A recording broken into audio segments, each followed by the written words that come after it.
Crane. Oh, we're live. Quit cussing me out. People will see how rude you treat me, and then they'll get mad at you.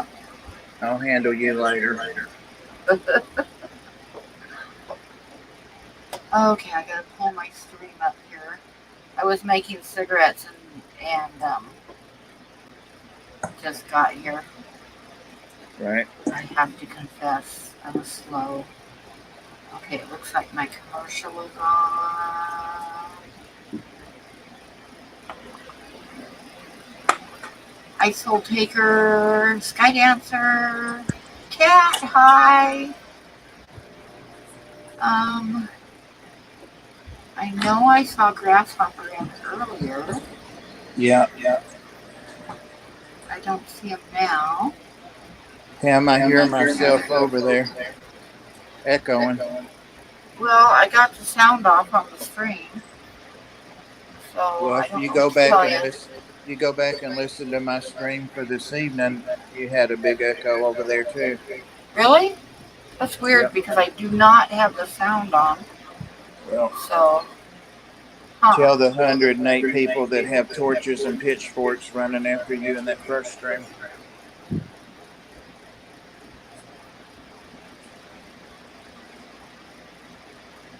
Oh, I know who Soul Taker is. Hi. Hi, Glassbox Hero.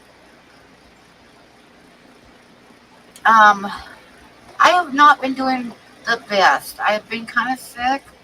I'm starting, I'm not, really sick anymore, but now I have something going on to where my equilibrium and balance is totally off. And I'm thinking it is probably a ear infection. It's making it extremely hard for me to walk. Hi, Kat. Hi, Mark. Haven't seen you in forever. I hope you're doing good.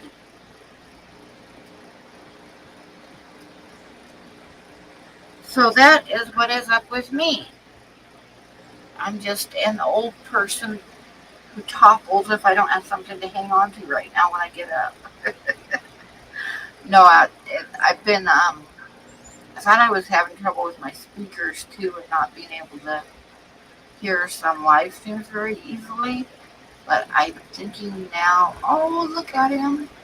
I'm thinking now it's like an ear infection, which is connecting the dots between not being able to hear really good and not being able to balance myself very well the last couple of days. He's going to be moving from that to that. Yeah. Oh, that's going to be great. That's a big one. A big one. It's like 4 times bigger. Yeah. Did you figure out the doors and stuff on it? Finally. But Good. I've got to put something on the top of that table to stabilize it a little better. And I've got that right there to do it with. I just got to get him out of the way. I've got big wood. See that wood there? Brag, brag, brag. You say rag or brag? Brag. It's thick too. I'm waiting on him to decide. Here he comes. He doesn't get in a hurry about anything. Yeah, everybody's saying that you have an echo, but not me. Well, I've got my hands full right now. If I can get this varmint to come on, I'm going to put him up on that big limb up there. If I can get this finished. I'm kind of semi in love with Gomez. He's so cool. He is pretty cool. He's got the alien look going.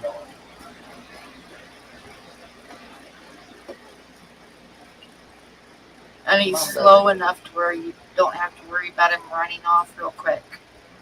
Nope.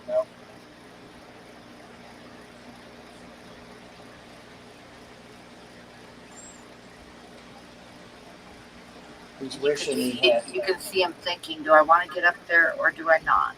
Well, he usually goes over the top of his food container to my hand, so I guess I'll have to put one in my hand. Bob must be at the Grand Canyon. Either that or he forgot to put pants on again.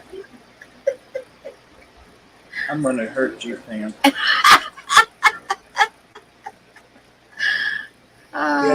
her, Gomez. Get her. Come on. Come on. Oh, well, you know, he just left me such a good opening there, I couldn't pass it up. Yazzie, you hear how Pam's doing, right? Come on, Gomez. Come on. You act like you wanted to go on the camera. You want to go on the camera? You don't know what you want. Here he comes. He may cut me off, so. Oh, there's his belly as he's climbing up on you. All right, now let's switch this up. I don't want you on me. Come on. Let's switch it up. Oh, gosh. I'm about to fall, too. Come on. No, that one. See how green he's getting. Yeah, he is. I swear every time I see him, his color's changed a bit. Come here. Make me have to grab you. I don't like to do that. Come on. Oh, he hissed in my ear. Now. Come on. Damn it. I'm sorry. I thought this was the reptile show. There he goes. Of course, you know it's warmer up there, too. He loves it up there. We see you. Go on, we're watching. Silly boy. How long he is. It's over a foot. Maybe 13 inches. See you later. Gosh. Alright. He's pretty cool. He is cool. I decided I'm just going to keep the one. Oh. You can take me back down, or if I'm not down. I did. I look. Yazzie said he's pretty cool. Yazzie. There's Yazzie. Are you at the Are you Glass Box Hero? Are you at the Triple Crown? I don't think that starts till like a year or a week or something.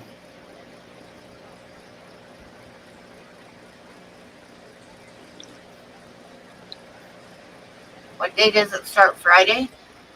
Yeah, I think so. Well, I was just asking because he said that he's in a hotel room.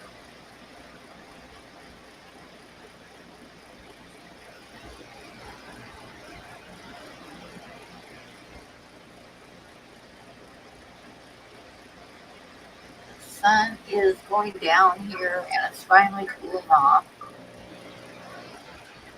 Although it is 71 degrees here right now. It feels almost bearable.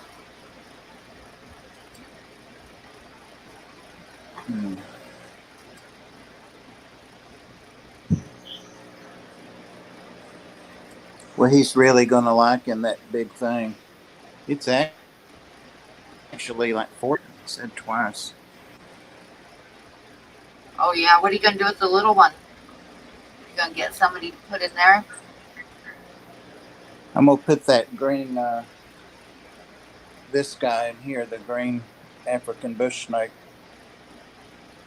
You know, I was asking Misfit Reptiles when he was on Reptile Day if he thought it would be okay, and he said, yeah, just to make sure everything's still tight. Yeah. There's no way that snake could get out of there as long as I have it latched and closed up. No easier than out of this. And that'll miss something else.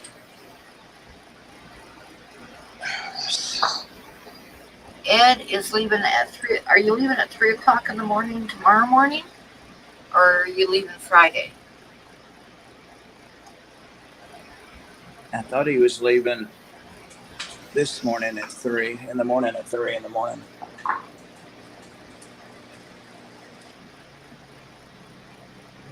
He went all the way up there. Yep, he's leaving in 5 hours. You better go to bed. Better go to bed. Ed's a vampire. He doesn't sleep.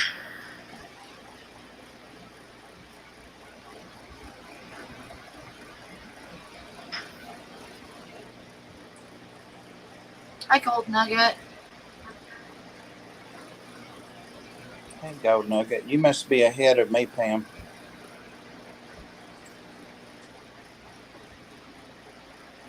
I'm You know always this. one step ahead of you, Bob. Oh, wow. Whatever. Those lights are up so high now, I'll have to sort that out. Put some plants in front of it or something. I'm going to need some tall trees to fill Yeah, that get up. some rest, Dad. Don't push yourself. Get some sleep. I should turn on my overhead light because this one's not very good. You would hang out if you didn't have to drive so much.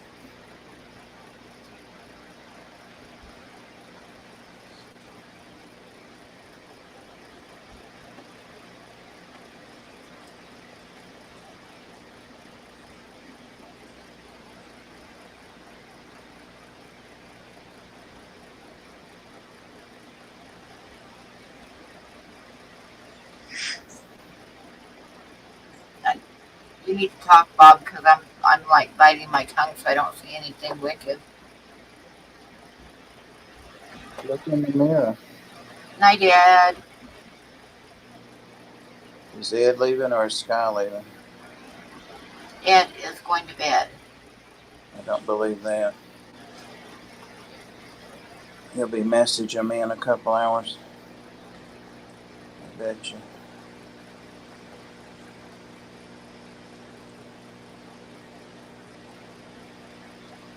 Well, thank you for stopping by and saying hi. I'm all blurry. I should go turn on a better light. Have to go to bed. Everybody's going to bed. I've got to go soon. Wonder what happened with Dan's stream. I might be. Wonder what happened with what? Dan's stream? Yeah, I don't know. I checked his community page and I didn't see anything. I'm wondering if he had to like drive down to Denver to pick up fish or something. Could be. It is always a possibility. He's mentioned that in the streams before that, there's always a possibility that he'll have to go pick up fish or something on a stream night. That last video he posted was a short one, and he said he's hiring. Yeah, I saw that. And he had that lady on there. I hadn't met her. What was her name? Patty, hi. Oh, Hey, Patty. I knew I missed something. Chewy says Dan said on his last live that he would not be doing a live stream tonight.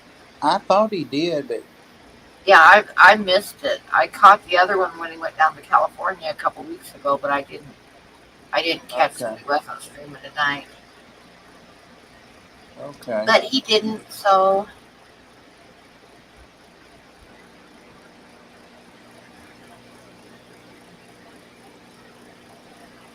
I wonder where the hell Mike's at. You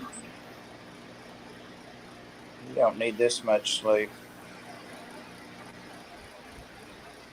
I'm gonna leave yourself alone for a minute while I change lighting so that I'm not all blurry. It's not all so romantical. So I'm gonna put you up for a minute while I switch lights. I've got to go across the room, so let's hope that I don't fall on my ass on the way over there. Jesus. Because I'm not kidding, I'm having a really hard time balancing myself. Do you feel like you're top heavy, Pam? No, I guess I'm wobbly. Well, See?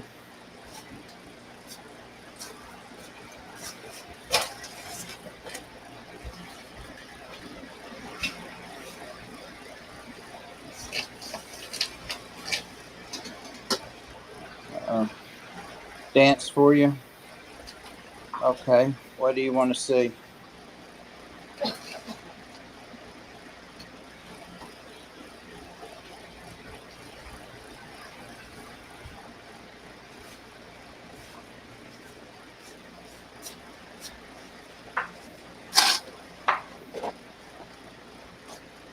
Oh my goodness, I made it.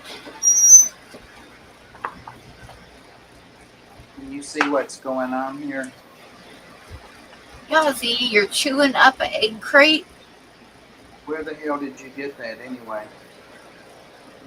And he's doing it because Milo's in Milo's bed and he wants in there. Yossi, where the hell did you get that? That's a little I bit better. can't even imagine where you found that. And I hope it's a clean one. It is. Here. Your balance is getting worse, Chewy. I think I've got like a ear infection or some inner ear infection or something that's throwing my balance off for the last few days. And I'm hoping it goes away soon because I need to get stuff done and I can't hardly walk across the house. Hi, Chew. Well, I know you won't admit to doing it, Pam, but something that I've told you this before, way back in the 70s, last century, they taught us this because, you know, Tennessee was really rural back then. In case we had old patients come in and tell us they were doing it, is put their own hot urine in their ear for ear infection and earache. And What? Yep, it's like a home remedy, and you think about it because it's homeostatic, it's sterile fluid that's coming out of you. So they were No. onto something. Well, keep on staggering around then. And sure enough, I did have a couple. It was women both times. A couple of old ladies, probably a lot younger than I am now, tell me that they had been doing that for their ear, and it did help their earache. You can Google that. It's a true story. Oh. Yeah, that'll fry your nerves, so don't do that. Yeah, I'm allergic to hydrogen peroxide anyway, so it would be like burning my skin. Yeah. So we can't do that. There's hardly anything you can use full strength, but you could put half strength and put it in there for maybe 3 to 5 minutes and see how you can still hear out of it. But hydrogen peroxide, I'm like really, really allergic to. Yeah, sweet oil. Mark said sweet oil. That's a good one. Also,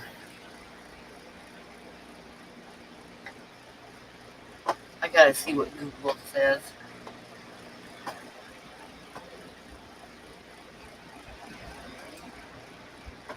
try some heated castor oil. That's good too. But nothing's better than the urine. Urine in ear for ear infection. What is the quickest way to get rid of an ear infection? Warm, cold compresses.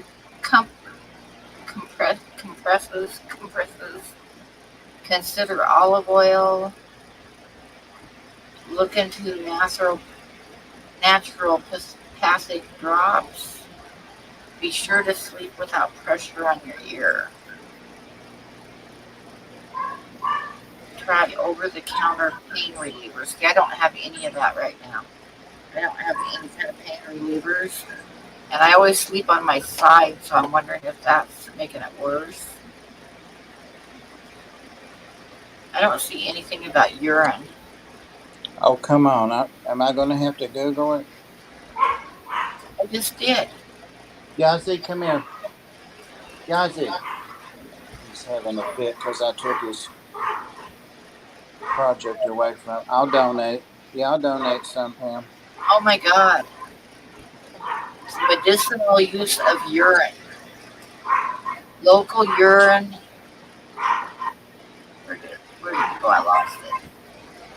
Oh. Local urine therapies include embrocations, whatever that is, compresses for local tumors, whole body baths. I'm not going to take a bath in urine or foot bath in urine. Use of urine as eye drops, I don't think so, or nose drops, and use of urine for wound cleaning. What was the last one? Yazzie! Wound cleaning. Damn. Come here. Come on. Pam's hearing all this. Come here. Oh, what a varmint. Hey, Chew. Yeah, he does that, but Okay, well, I guess you learn something new every day, but I just can't imagine myself putting urine in my ears. if it was hurting bad, you would. But the next time I get groceries, I'll order some Urine. ibuprofen and maybe I'll try sleeping on my back instead of on my side. And another good thing about it is, You always kind of plug up one ear. if you have an ear infection, a lot of times you have a fever, so the urine's nice and hot, but not too hot.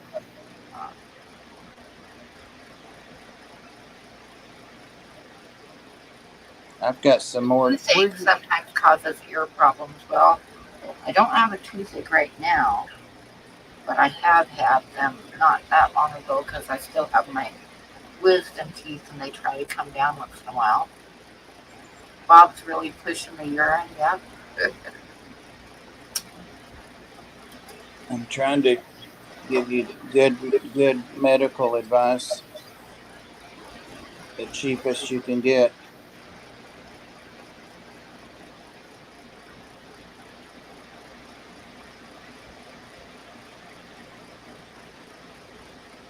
Castor oil.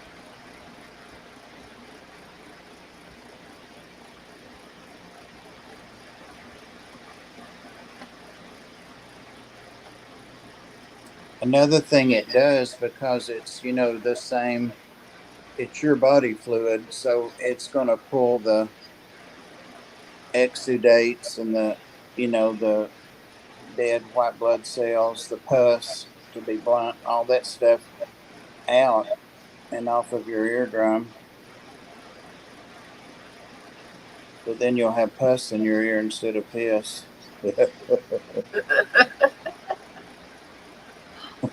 Oh.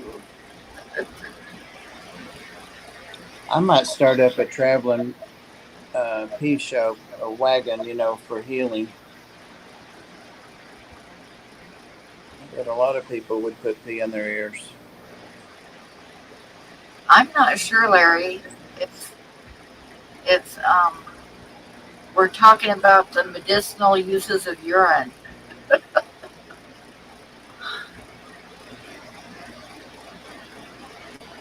And Bob's talking about starting up a wagon to sell little bottles of urine cure-all. Hey, it's a never-ending supply. It's free.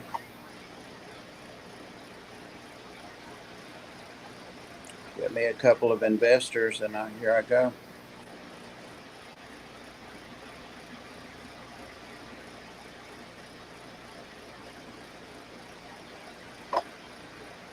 You just have to have a good supply of water. Right. Yeah, Bob's just pissing and moaning tonight. Go to the bathroom already. When I drink this coffee, I'll be in there soon. I'm going to go ahead and start saving product now.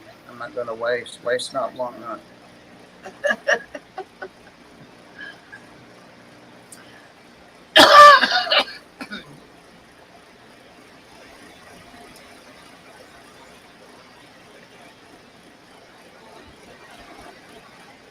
Guzzy, what were you raising all that hell about? And then you come in here and want to... Nope.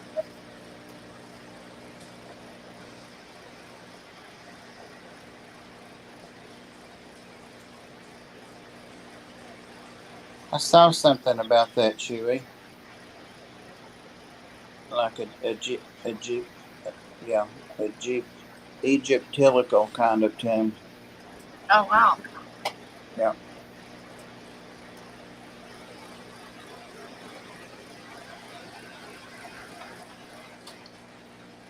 Actually, from Roman times, maybe.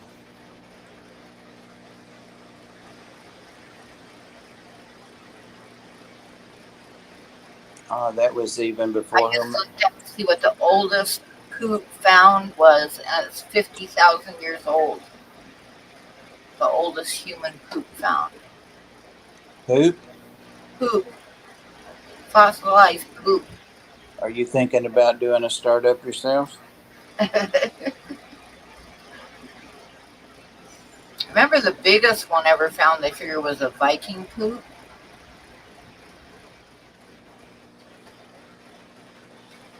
The Viking poop fossil? I missed that. Yeah, it's like, oh, does it say how long? If I remember right, it's like 8 inches long or something like that. It's a big one. It was dug up from a Viking site in York, England.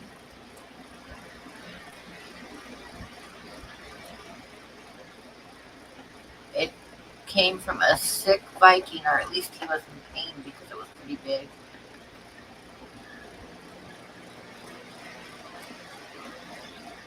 Okay, did you hear that?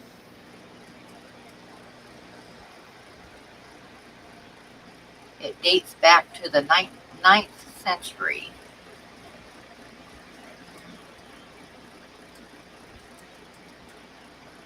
It's 8 inches long by 2 inches round. You keep calling out. You always want to know that. You keep calling out those numbers, and you'll have Dee Dee pop up. For fossilized poop. Well, she don't know that's what it is. Hey, that guy or gal that was in the stream earlier today said they sent me a video they really had. I saw the email yesterday or the day before, and they said that they manage high-rise apartments in Nashville, and they showed me videos of tanks. The one that wanted to join the Tennessee Fish Mafia. Oh, yeah, yeah. I told him I'd cut him a deal, $25K. Instead of the usual 50.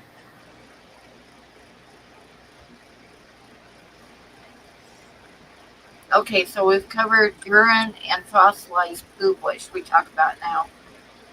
Well, whatever it is, it's got to be PG because there's a little girl here and I don't talk like that. There's Princess. Bless her. Come here, Princess. Hold on, let me get this phone down. I don't know what it is. Come on, baby. Nope, come this side. Come on, hurry. Oh, there she is. Bless her. Bless her.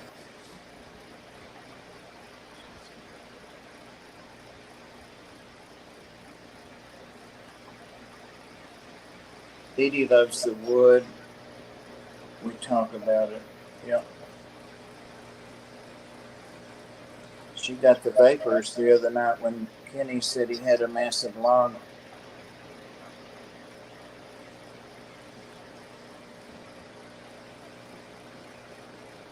Thank you, Chewy.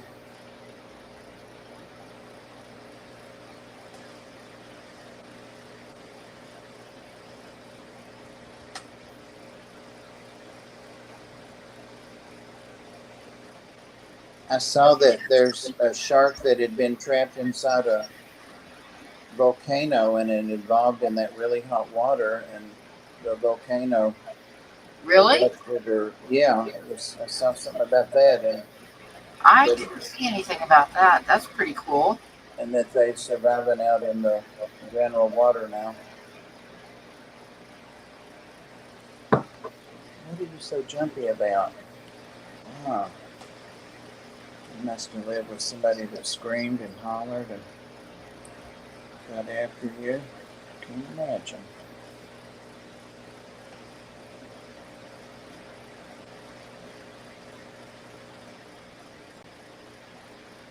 This one is related to the mud shark or dogfish.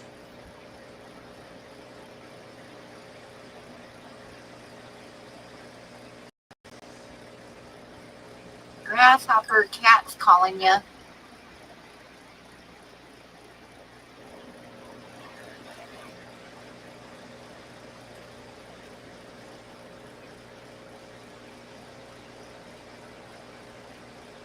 He probably snuck out without telling us. Oh, there he is. He goes on smoking breaks a lot. Unapproved breaks, I might add. I know. I take him out of his pay. I keep track.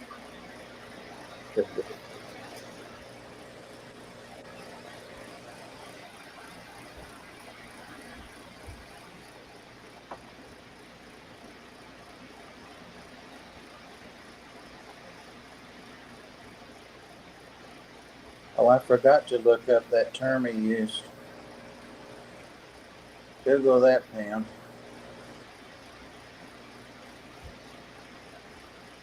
Hang on just a sec here. I'm going to turn one fan off so it's not quite so noisy.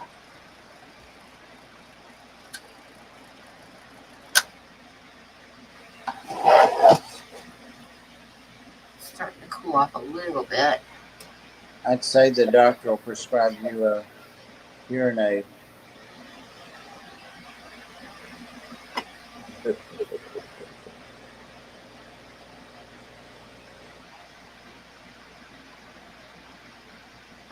Let me see here.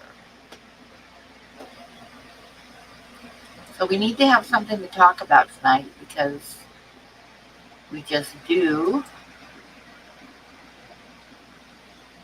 Besides urine and poop. Well, we've exhausted those subjects. Oh, it's 69. Yay.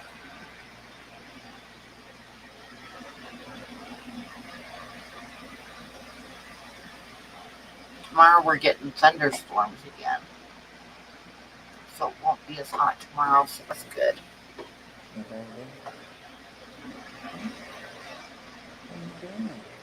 Have you heard of Al Oming? No, I don't know who that is.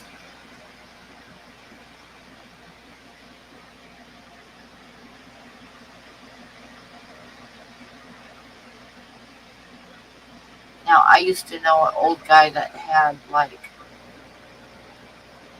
some cows on his land, and he would follow his cows around with a bucket and try to catch them, catch their urine and pour down the gopher holes because he swore it got rid of gophers. So there's another use for urine, Bob. Yep. Yes, Cat?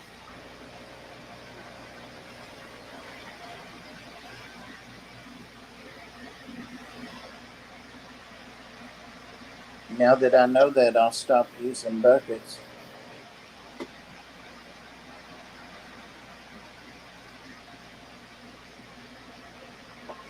Princess, you baby. Oh, I wonder if Cat is having computer issues again.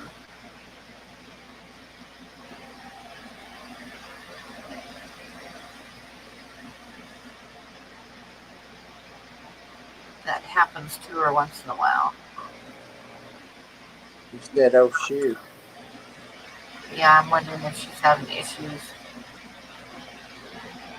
Yeah, I'll call her.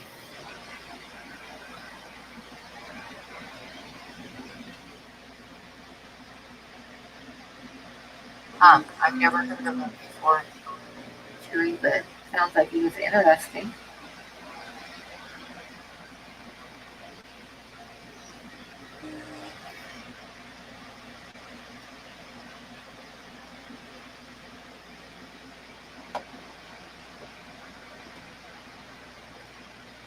We could, if all else fails and we don't think of anything else to talk about, I could show some of my art and then like pause it and tell stories of what the art is, you know.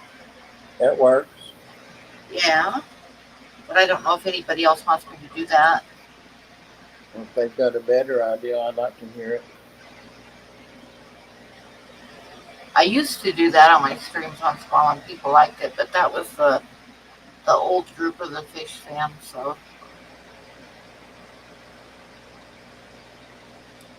I used to do it every week. I'd show 3 or 4 and tell the stories about how I made them.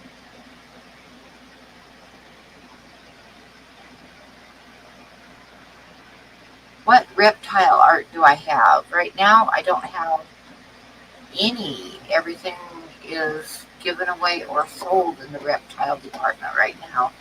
But Oh, I'll be doing wow. some more. You've got that Euromastix you just drew. That's a gift for you, though. I know.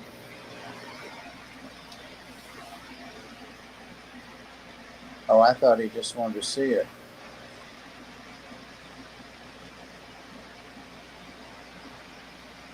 I guess I could show him, huh? Since you're going to show art anyway.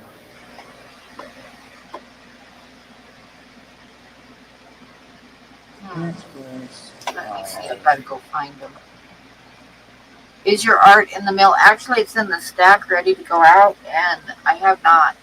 I divided up the last bit because I wanted to add a couple things to it, like the one that I was doing for Bob. But I have not been to the post office with the other half yet because I can't walk yet. I'm afraid I'll fall over. So hopefully tomorrow I can get them there. All I need to do is be able to walk. You'd think that wouldn't be so hard to do, but right now it's one of those elusive things.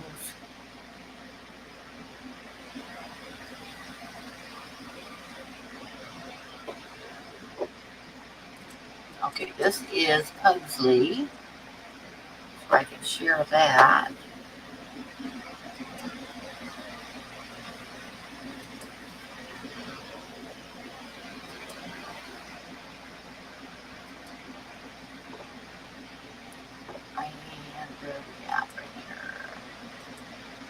That's one. This is one that I just did for Bob.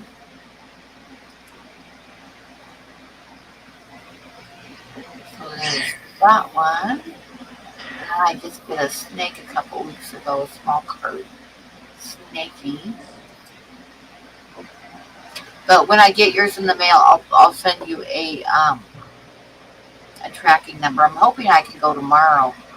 I tried to experiment today, and I went outside, and it's like I didn't dare walk even out in the middle of the yard because I had to have something to grab onto, and I don't want my neighbors to come over and pick me up off the ground.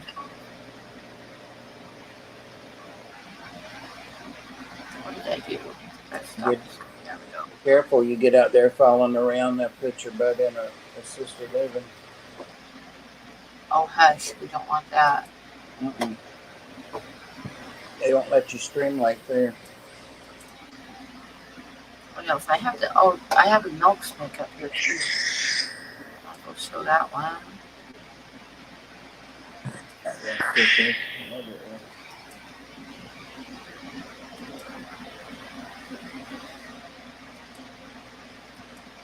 I've got this one on my desktop too that I haven't filed yet.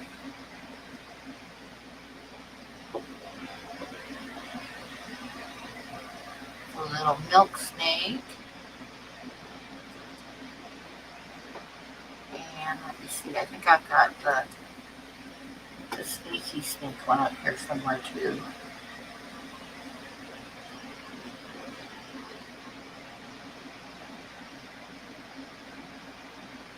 Yeah, I don't really want my neighbors running over to pick me up off the ground. That would be somewhat embarrassing.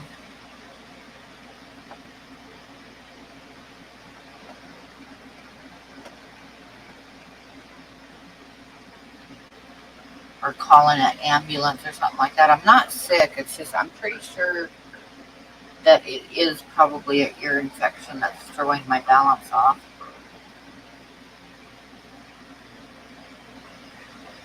Which is not life-threatening. It's just irritating.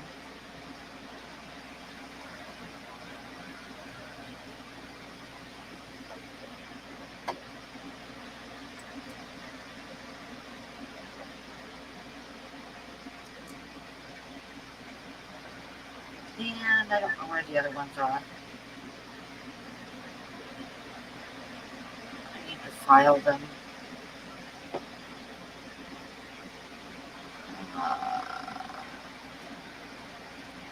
Who knows? Who knows? have too much on my desktop. All these pictures of art that I need to file into the right folder.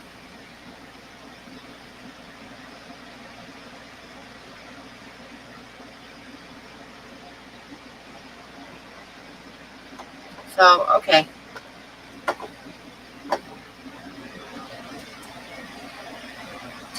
Oh my goodness, there's Andrew. Andrew was in Laramie the other day and I didn't see in time.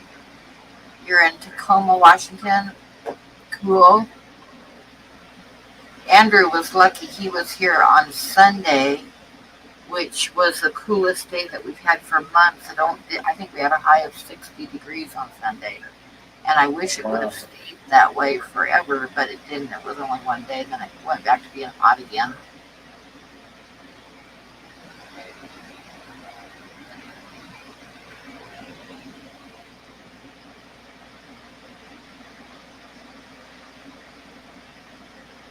One of these days, I'm going to meet Andrew when he stops in Laramie, but I didn't see his message in time, plus my truck isn't running, so.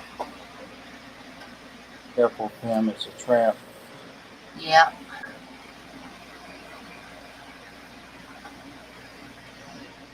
Oh, but like I say, he was here on a good day. It was rainy and 60 degrees. It was wonderful. Is it hot in Tacoma tonight?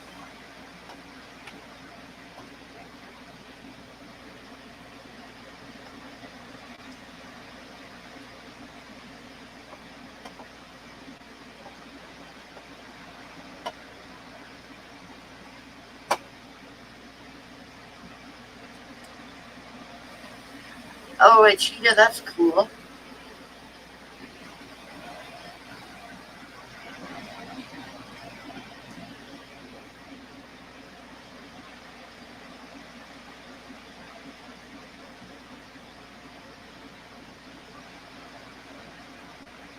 I used to go once in a while to Tacoma when I had some friends that lived up there. When I was living in Portland, and Tacoma's freeways up there are a mess, or they were. I don't know if they fixed it or not, but it used to be a big mess to go up to Tacoma.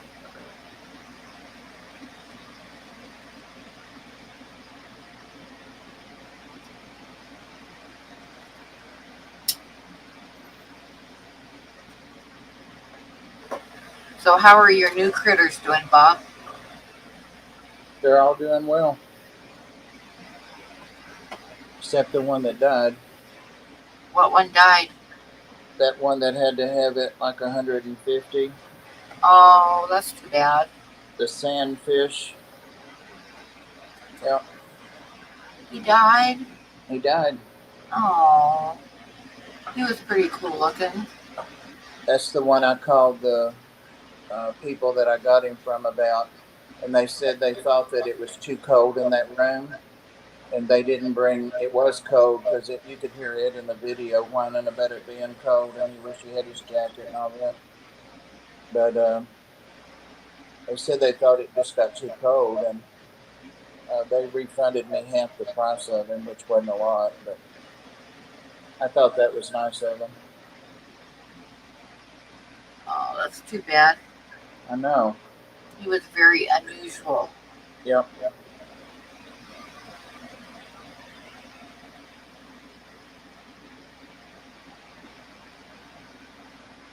But yeah, the others are doing fine. They've settled in nicely. They're both watching me right now. The house snake and the red-sided skink. Have you seen your loose house snake lately? No, but the cats were around the refrigerator tonight doing something, and I watched closely, but I never did see anything fall out from under there or anything. But so they were after something or watching something. I couldn't see under there even with the phone.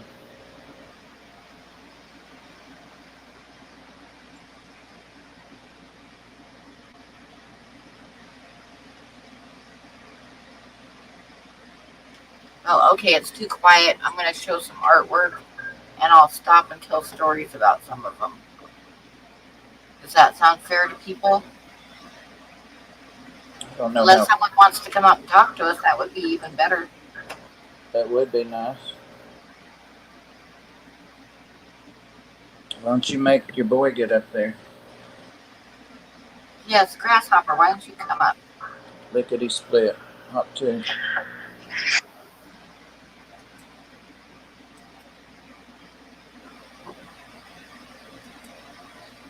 Uh-oh, that wasn't what I wanted to do. Hang on.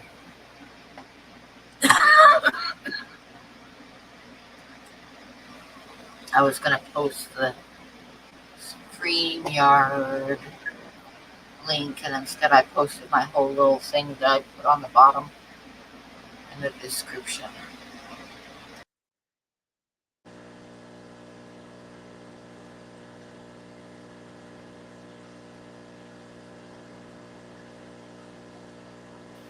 There, I'm back.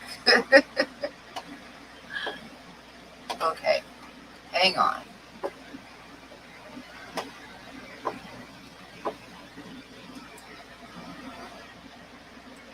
Copy this.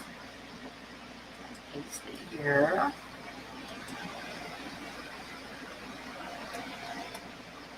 And I'll do a little bit of art in the meantime. Do you want, you guys throw out a vote. Do you want to see drawings or oil paintings? I'd rather see Grasshopper above everything else. He said he's sweaty and all that.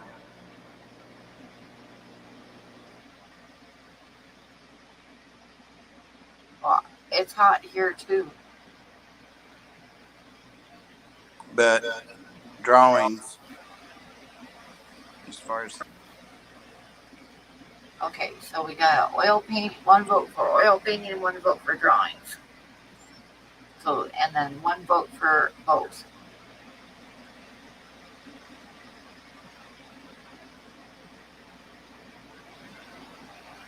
I guess. Upper is the oil painting.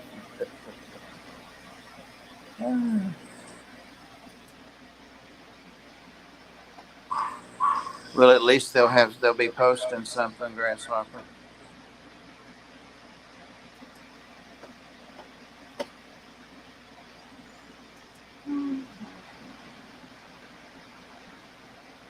Oh, we got another vote for painting. So Well, there you go. There you go.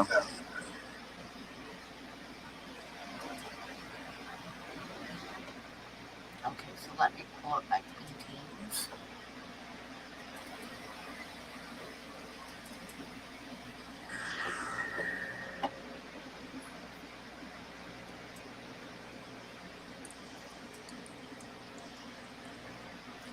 Share.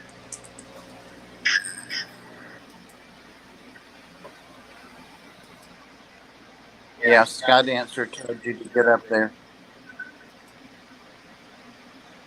Okay. So this painting is a friend of mine. His name was Jeff, and he was a kick in the pants. So nothing too exciting to talk about, though.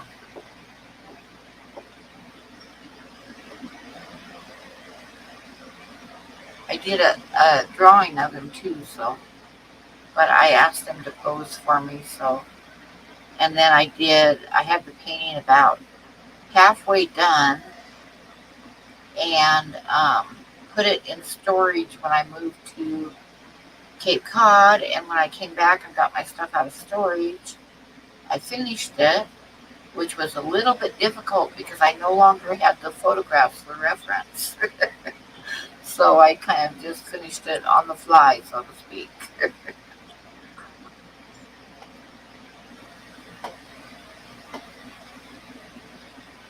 A fiddler, not a violinist. Yep, he played the fiddle. It's named Mountain Music. This is an elk that was in Yellowstone Park, obviously getting a drink out of the creek, and it's an old elk, probably his last winter. was kind of an older gentleman.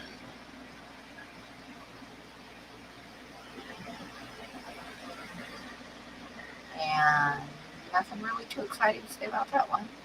Didn't enter it in any shows. I sold it as soon as I finished it. This guy is called the Artisan, and he was at the state fair in Massachusetts when I lived on Cape Cod. And he was doing a demonstration on, he had like a wagon, which is what's behind him, is like the door to his wagon. And he was doing a demonstration on making brooms, how to make brooms. And it was pretty cool. And this one, this is one that I entered in the Cheyenne Frontier Days art show. And I sold it at the show and got first place in oil painting for it. And then plus this one was used as a cover for the yearly, I don't know what you call it, but from the community college that was on Cape Cod with all of the like what classes they were teaching that year and stuff on their program. Yeah, I guess you'd call it a program. I still have like a stack of those programs in storage with this one on the cover. And if I ever get over to my storage unit, I'll send you one of them, Bob, if you want one. Because I do have some of this. I do. Like a stack of the programs from the community college. This one this guy was in Glacier National Park, and he's of course a mountain goat. And he was kind of fun to do. I like him. I like doing white animals. See all the colors like on his butt and stuff, reflections. White animals are always fun to paint.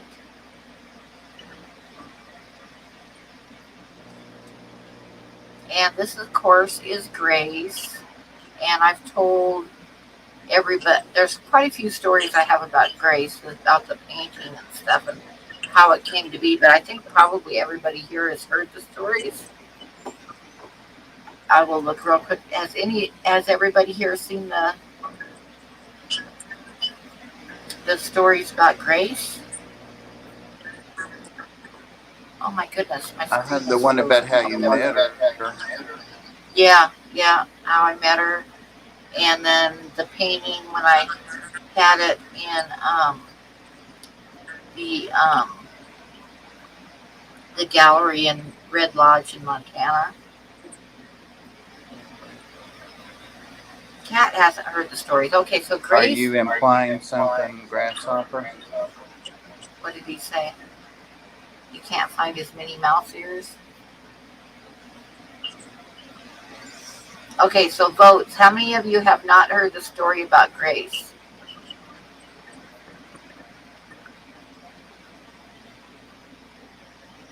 Or one of the stories. Cat says she hasn't, but I'll go ahead. Have you heard it before, Grasshopper?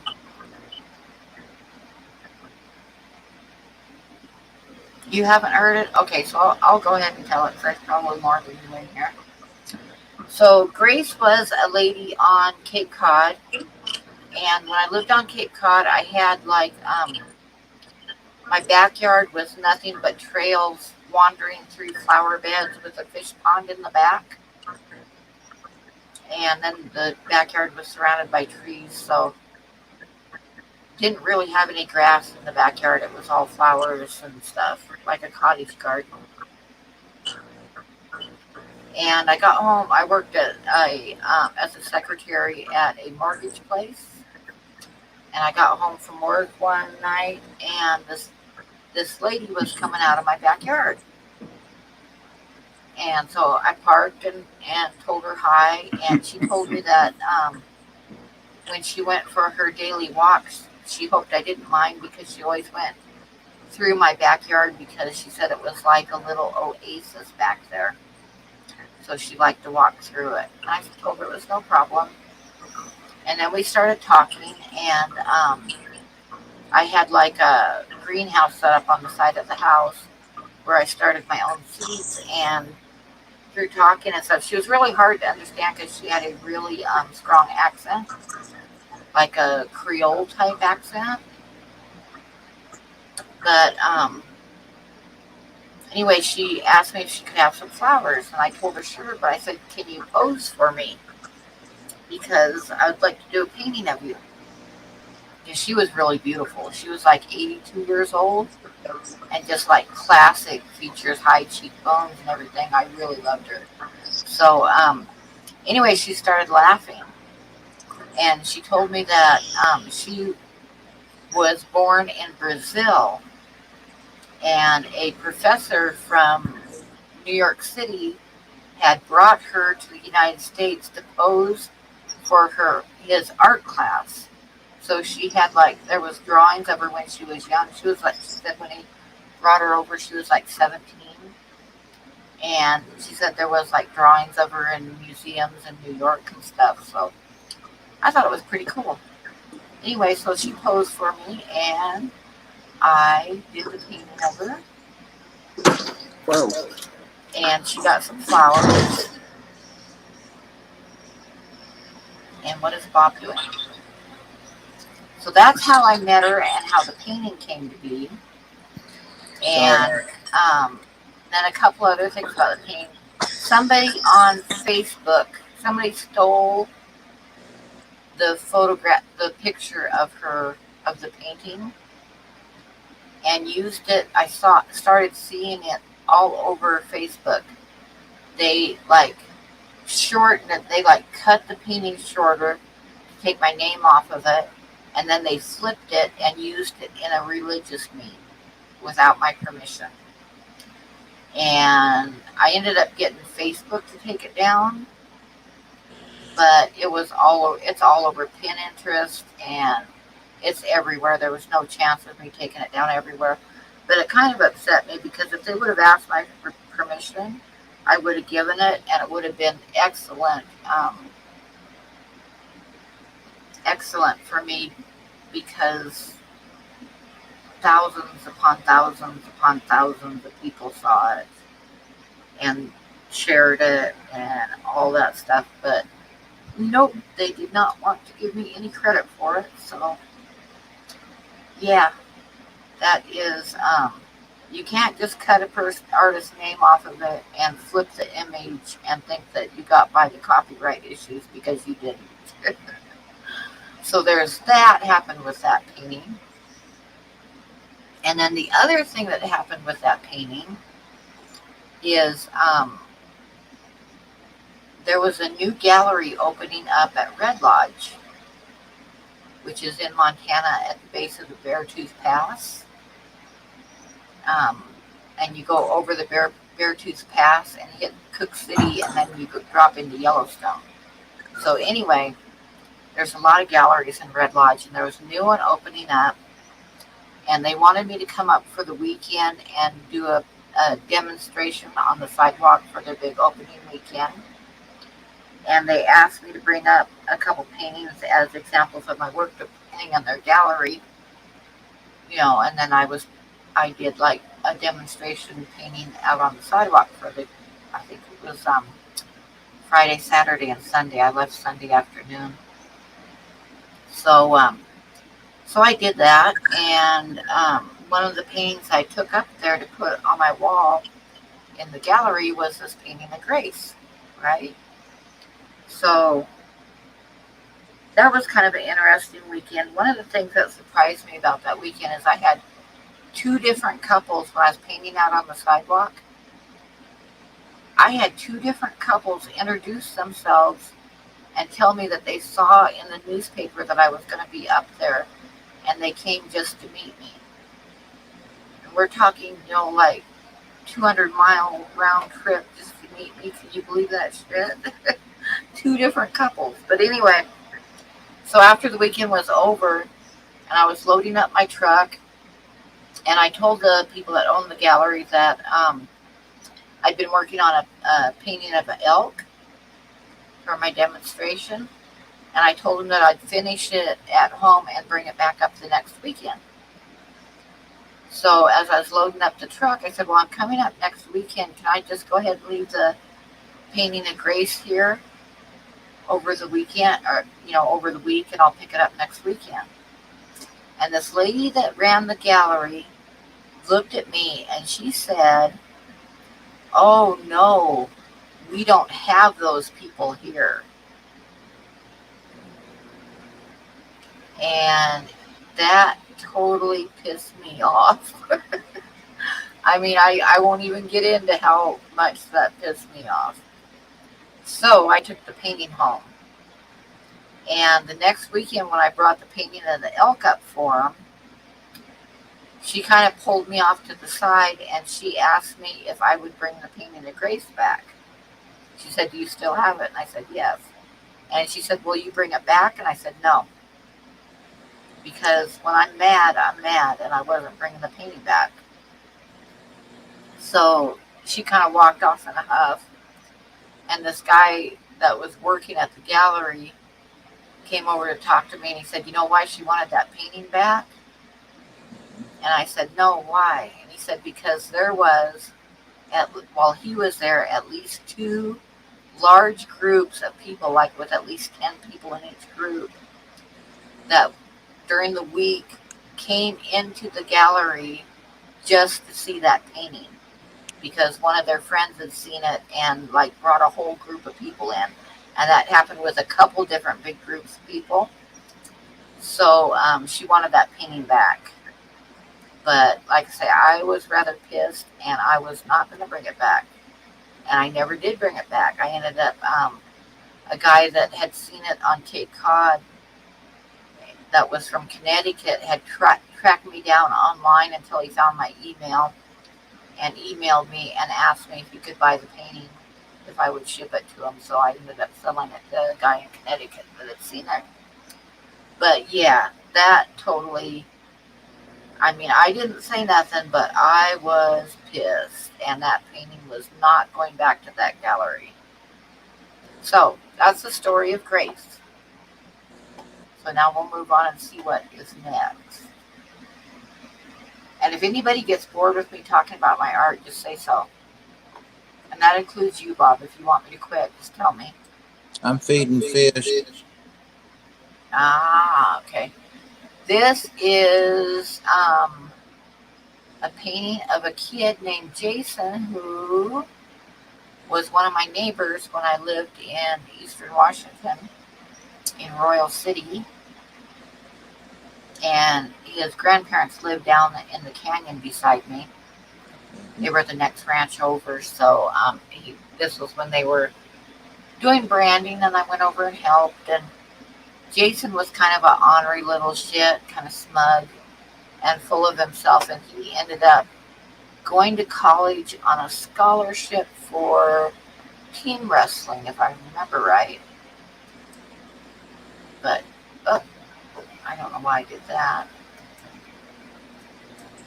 Which is the next one? This one's the next one. This one is a rancher that I knew, that I was friends with, from Arlington, Oregon. And he was like the head rancher. He was a nice guy. And this was really early in the morning. We went out to spend the day and get photographs and stuff. And this was early in the morning when he was just getting ready to head out and round up some cows. And this one is a gray jay,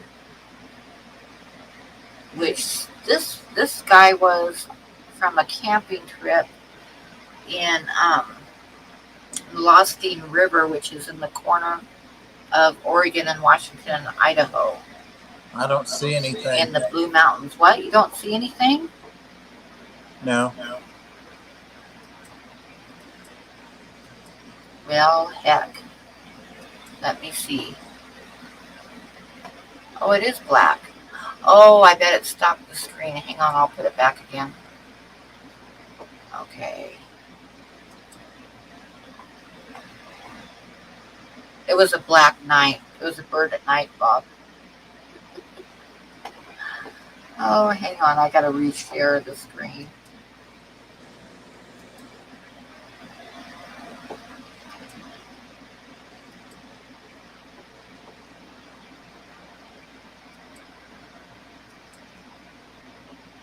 I'm probably boring everybody anyway. Okay, this is a gray jay.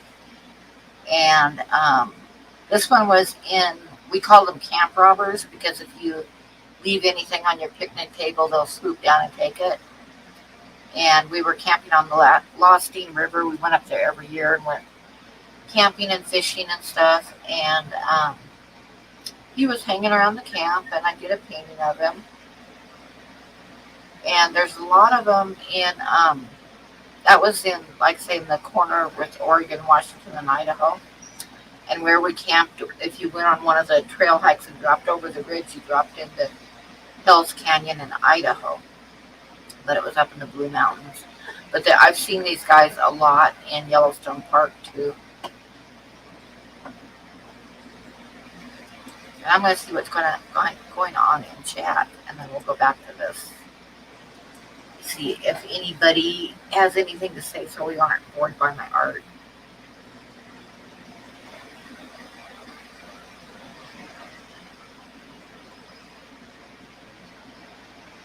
Okay, nobody's really saying much, so I guess we'll do another one.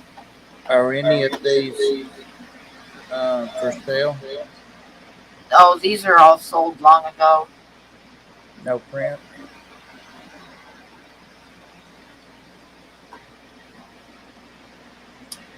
And let me see. Oh, I know what I need to do is go back to that screen.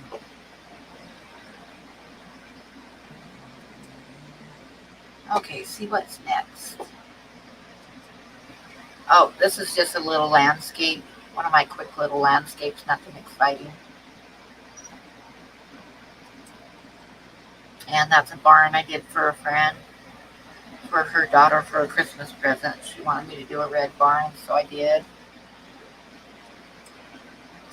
And that is Rocky Raccoon, which is a somewhat youngish raccoon. Didn't get a real good photograph of him. I should have gotten a better photograph of him than I think prints, but I didn't get a real good photograph of him. And that is a mute swan from Cape Cod. And funny story, when I was getting the photographs to do this painting, I found a lake there on Cape Cod that I wanted that had a couple swans on it. So I had my daughter get out with me, and I had her throwing bread for the swans while I sat on the bank and took photographs. And for those of you who don't know, mute swans are kind of mean. They're very big and they're kind of mean. And when she ran out of bread, it came out of the water and chased her back to the car, and she was like screaming the whole way and running, and I was sitting on the bank laughing my ass off because I'm kind of mean that way.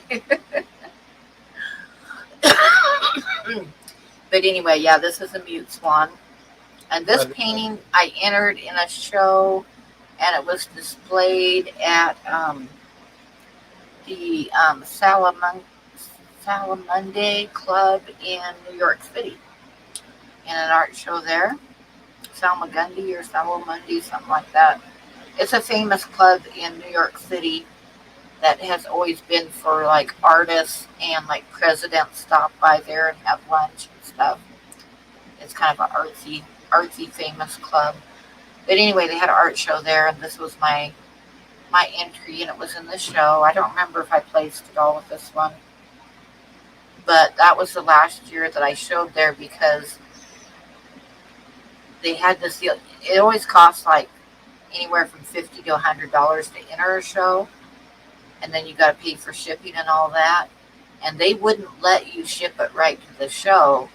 You had to ship it to a carrier, that specialize in handling artwork, and they would unpack it and then take it to the show and then bring it back and pack it up and ship it back to you.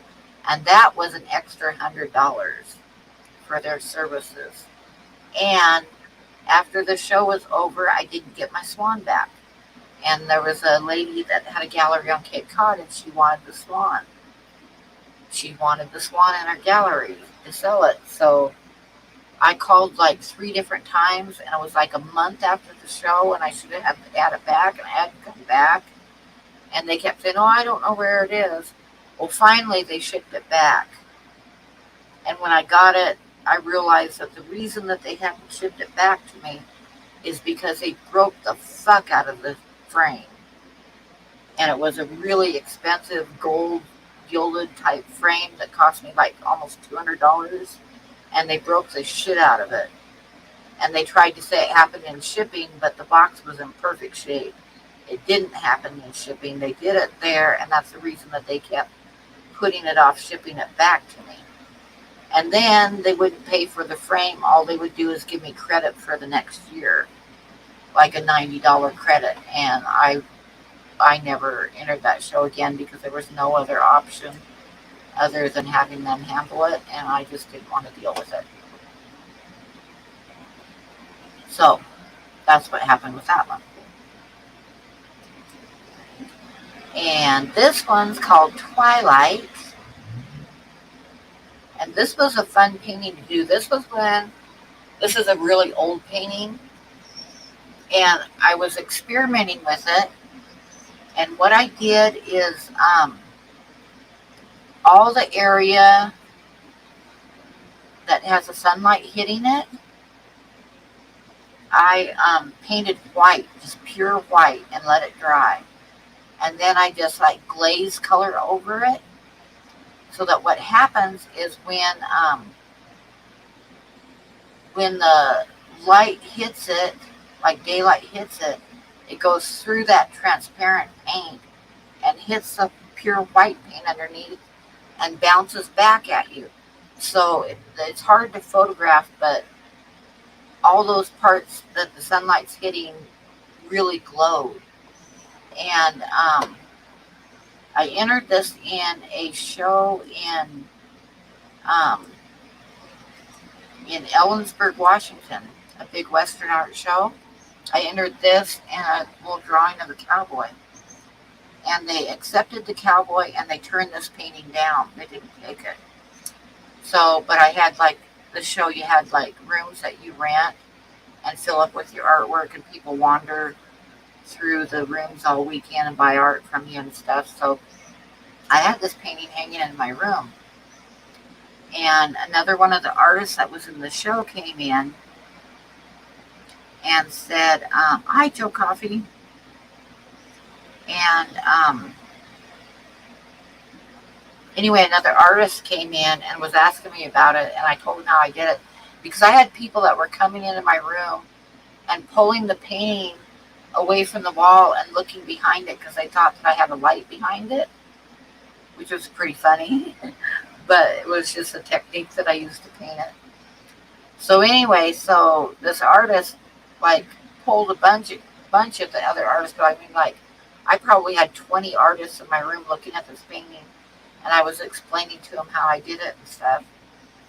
And one of the artists asked me why it wasn't in the show. It should have been in the show itself, you know, because they had, like, you rented rooms, but then there was a big art show and a big auction and stuff. And he said you should have had this in the show because it for sure would have gotten the artist pick, if not the public favorite and stuff. So he says, why the hell didn't you enter this? And I told him, I said I did, but they didn't take it. And he was like, what the hell? And this whole group of artists marched down, and I didn't go with them because I was so embarrassed. They marched down to the offices and demanded to know why they didn't take my painting and accept it into the show. Because it was like a whole group of Karens. They probably already had somebody picked for that spot. No, they told him that the reason that they didn't take it is because it was the first time that I had entered an oil painting, and they Oh. knew that my drawings would sell real well. But this was the first oil painting that I had entered, and they weren't sure, if my oil paintings would sell as well as my drawings. So they didn't take it. Hi, Terry. You want to come up? I'm going to put the link in the chat if you want to come up, Terry. I'm sorry to hear about your wife.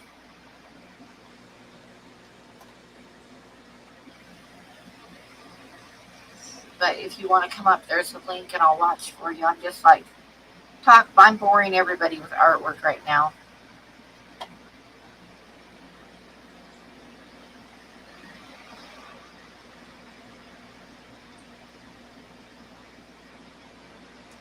So anyway, so that's the story. And of course I sold the painting at that show. I think one of the other artists bought it, if I remember right.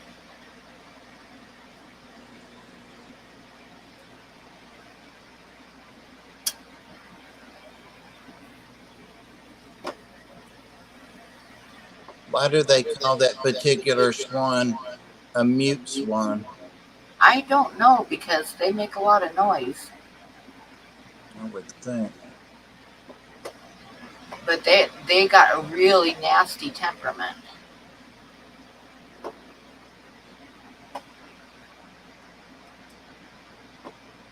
Okay, so now, this is a little Indian girl that was in the parade in the Dalles one year when I was living in the Dalles, Oregon.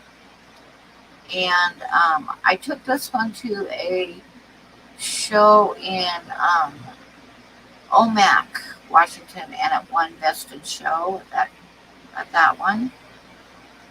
And there's really not too much to say other than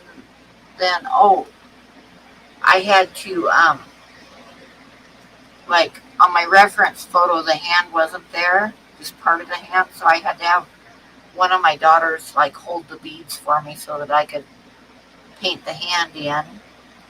And all those concha shells, it doesn't show in the photograph, but they got like a lot of reflected color from her outfit and stuff. And I like had a piece of blue cloth in my studio and one concha shell, and I was like putting it at all different angles in the light to see where the reflections were and stuff. So it took me a long time, but I got it done. But yeah, that one won a Best in Show, and that one's really old too.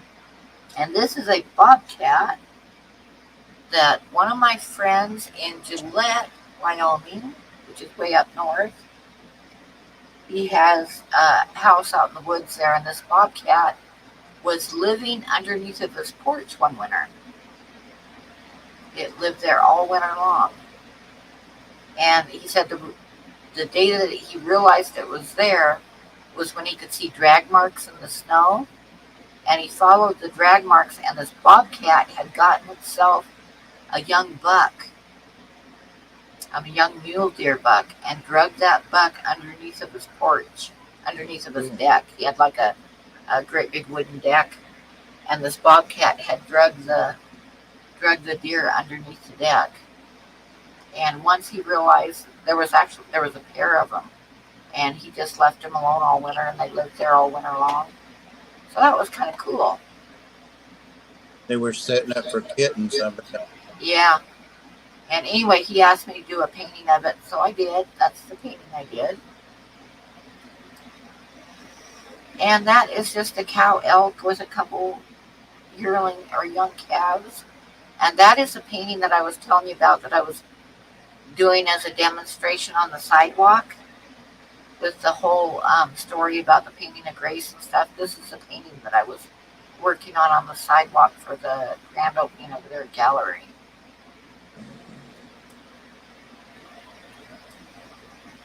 And this guy, Ibex, was actually in the zoo in Fort Worth, Texas. And he was actually on cement blocks, but I thought he'd be happier in the mountains, so he ended up being in the mountains. But I liked his horns. His horns are pretty cool. I know it's not a North American animal, but I still thought he was pretty cool. And this is a buffalo in the snow in Yellowstone National Park. And the river in the painting, it like comes around and makes a bend and then goes behind him again. It's like in front of him and behind. He's on a little spit of an island. And that whole thing is gone because that is part of the area that washed away, what, a month ago now when they had the big floods in Yellowstone? Yeah, that whole area right there is gone.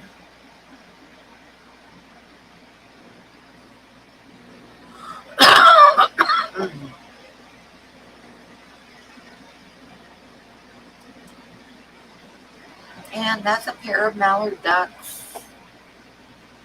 Nothing too exciting. Just some ducks in the lagoon in Livingston, Montana when I lived there. I'm going to check the chat again because I haven't seen it for a while.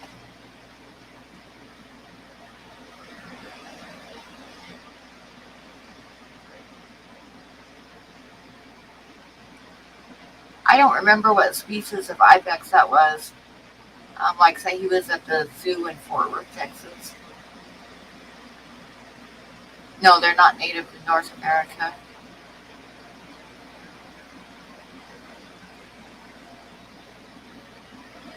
And Xanadu, hello. Who's Xanadu? And Soul Taker must have left. I see somebody saying bye to him.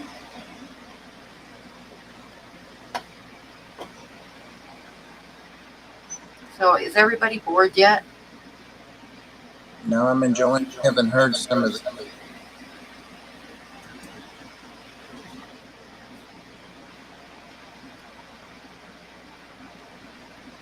Xanadu-doos. Okay, I'll go to the next one.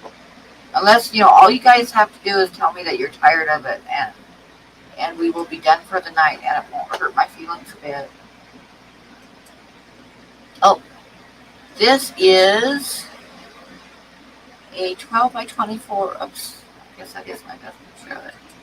This is a 12 by 24 oil painting that I did for William, and I don't remember his last name. He was from Sweden, and he was part of the fish fam. And he asked me to do this painting for his girlfriend. And it got mailed to Sweden. So that's where that painting is now. And I didn't get a really good photograph of it. However, there is, on my page, there is a short video of me varnishing it that shows it pretty good. That's a graveyard in Boston.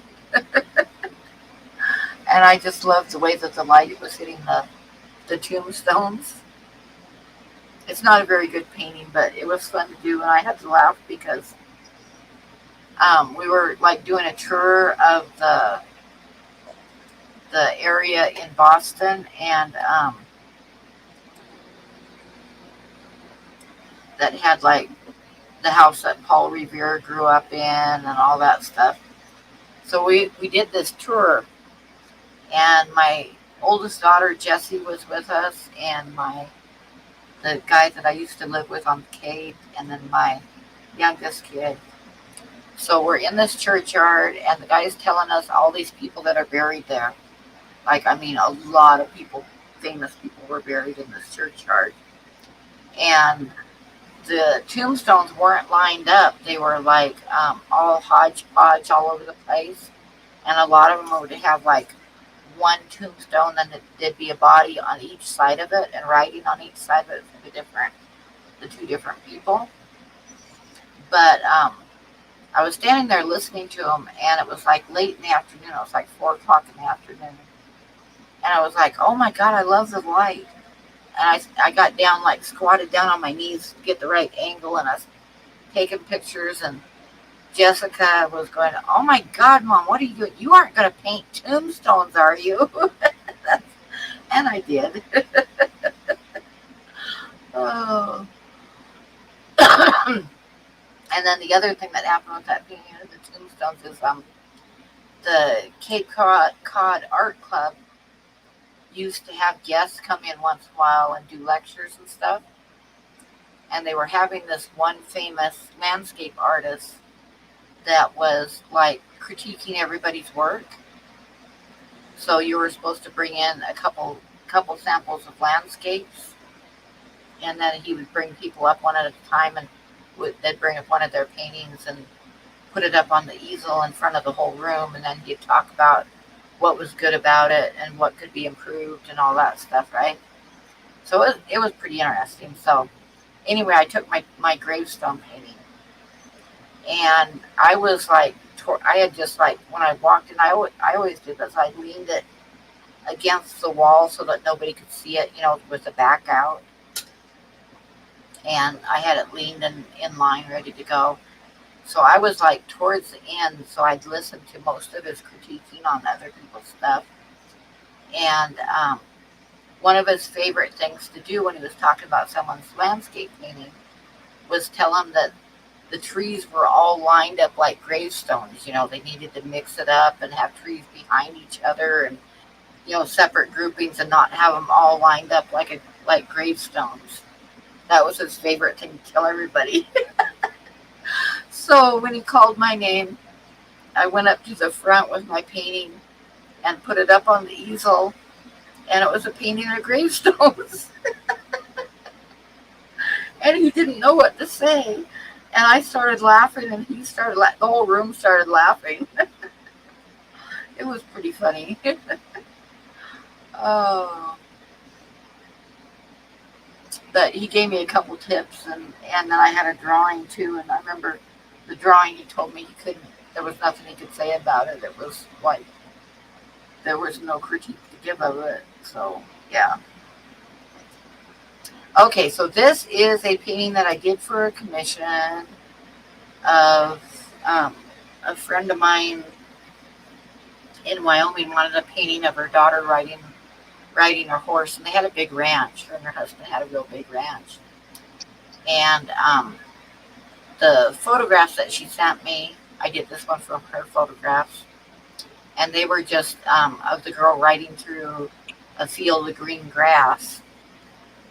So I was messing around with it, and eventually I like painted her riding through the sagebrush, which is what their ranch mostly was. And then I was messing around with the background, trying to figure out how to get it look good. And I ended up taking a brush and kind of streaking it because I thought it was too detailed. And it looked like a rainstorm, so that's what I did with the background on that one. And it turned out pretty good for me not knowing what I was doing.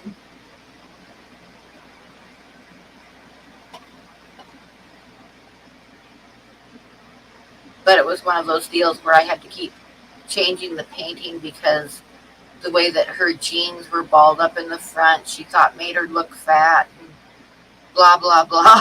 So that's the problem with doing commissions of people. It's like, oh my God, you put too many wrinkles around my eyes.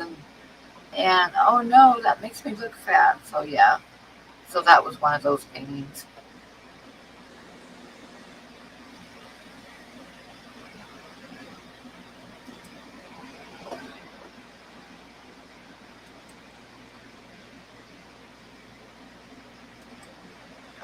Buffalo again. That's another little quickie plein air painting that I did.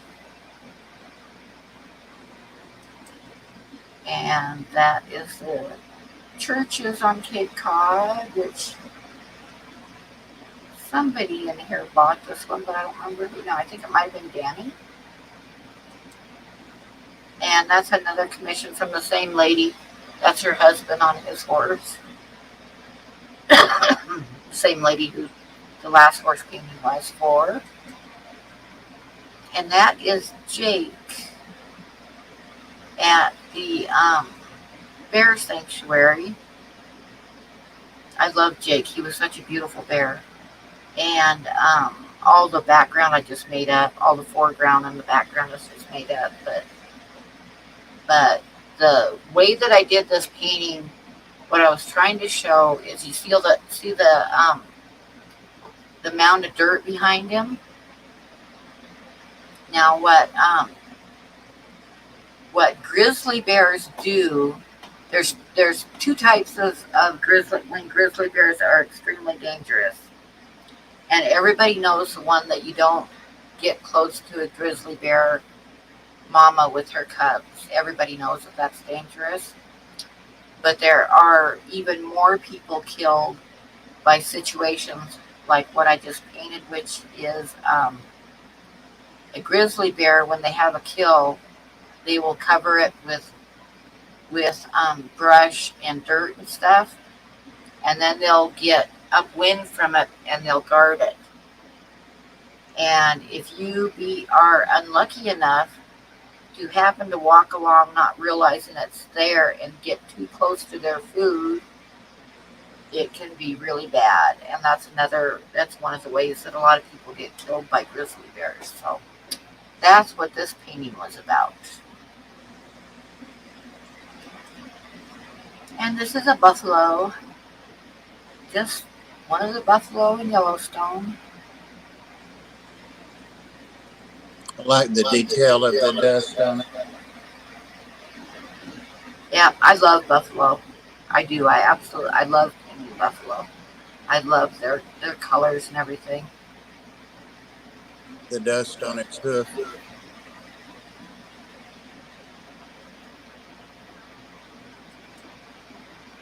Oh, that's the bobcat again. This is a lighthouse on Cape Cod. And that is a cabin on that ranch with the lady with the horses and her daughter and her husband. This is a cabin that's on their ranch that used to be where the old school teacher lived back at the turn of the century. So that's that one again. This Whatever is just happened to her? little painting of a deer.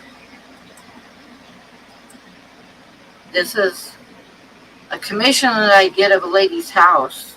Don't ask me why. She wanted a painting of her house to hang in her house, so that's what I did. Oh, and that is a mule deer buck that I did for that guy up in Gillette that had the bobcat. This is a painting of a buck that I did for him. It was like, what was it? 22 by 28, so it was pretty good size.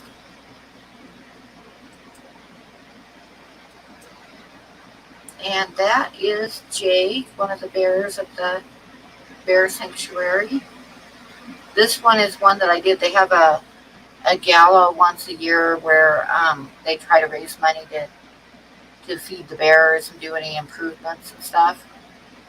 And they always, when I lived up there, I'd always go and do a painting demonstration. And this is a painting that I did from life for their painting demonstration one year. That, I don't even want to talk about that painting. I hate that painting so much. And this was another quick demonstration that I did. Like painting on the sidewalk demonstration up at the gallery at Red Lodge.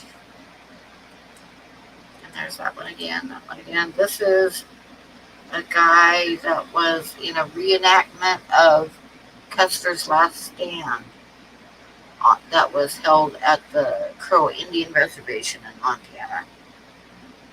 Hey, Chitter Chatter. Huh? Welcome in Chitter Chatter, first time here. Oh, cool. Okay. I should go back and check the chat again. This is a moose painting that I did. That last picture you showed of drawing of Jake reminded me of the Disney bear that had a song. What was that? That's what it reminded me of, that cartoon, the Disney bear. Oh, it had a real catchy song. No. I know what you're thinking of, but I can't quite bring it to mind.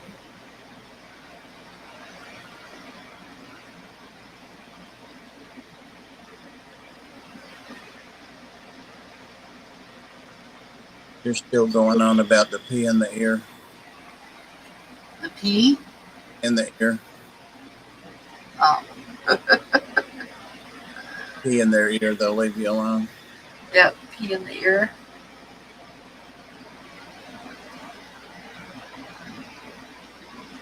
Bare Necessities? Yeah. Yeah, that was from the Jungle Book. The Jungle Book, Disney, yeah. Doesn't he look like that? Kinda. Kind of, yeah. Yep. I like that song too. I like that movie. That's one of my favorite Disney movies. Mm-hmm. The Jungle Book.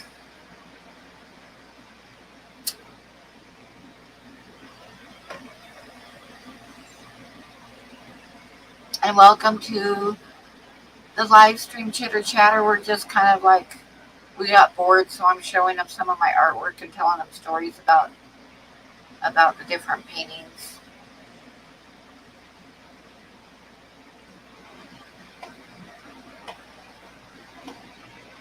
So that's what's going on in here now. For another half an hour, then we'll end the stream. Oh, there's the elk again. This was a little boy. His name was Emmett, and he was we went to help some people with their roundup and branding. We were branding, that's what it was. They already had the cows rounded up, but we were branding the calves. And this little shit, I mean, he was I don't even know how old he was. He was maybe 5 or 6 years old.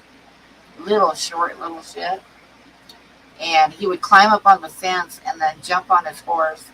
And he was like roping the calves and dragging them to the fire for the branding. Mm-hmm. And cuss up a storm. I mean, he would put a sailor to shame. That kid could cuss.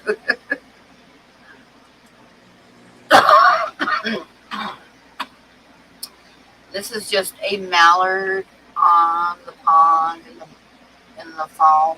I liked it, the fall colors and the leaves floating in the water and stuff.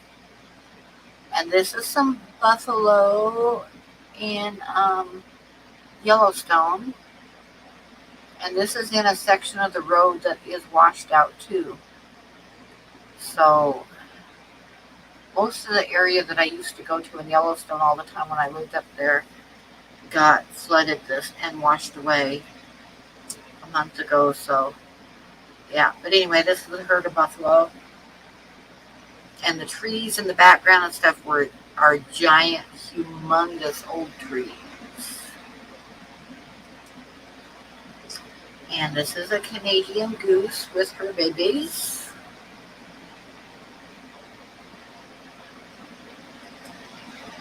And some pelicans.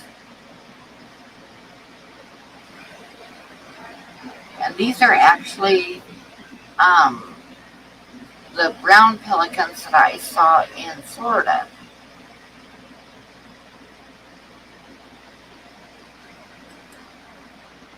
And that is a very, very old photograph of an old painting. It was some draft horses, some strawberry Belgians, I believe they were. The guy that owned them was a old Mennonite, and he would have them in the parade in the Dalles every year. And he had like handmade black leather harness with a lot of silver on it that he made himself for him. I mean, it was a beautiful sight. He'd always have like a 6-horse hitch with these strawberry roans that were all like totally matching with this black harness, pulling a wagon. And let's say he was an old Mennonite, and he made the wagons himself from scratch. He would take these horses out in the woods and cut down the logs, and then he had a one-man sawmill set up in his barn, in the barn behind in the painting. And he would like cut the boards, and he would make the wheels, and the center hubs of the wheels had to like dry for, I think he said 2 years before he could use them once he had them cut out. And I mean, it was just like he'd build them from from scratch, from the ground up. And he was fascinating to talk to. I met him after the parade, and we went up to visit him at his ranch, and we spent a whole day there.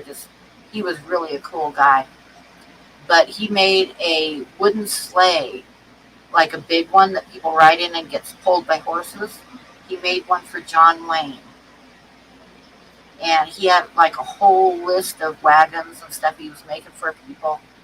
And he told me that he couldn't die because when he got to the pearly gates, St. Peter was going to send him back and tell him he had to finish all the work he had started. Oh. But he was a pretty cool guy. And that is baby Bella, the little grizzly bear cub.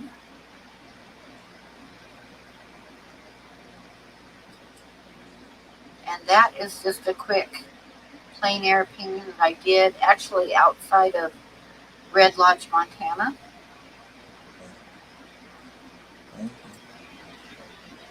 And that is a little guy that was at the Indian dances that they have every summer on the Crow Indian Reservation in Montana.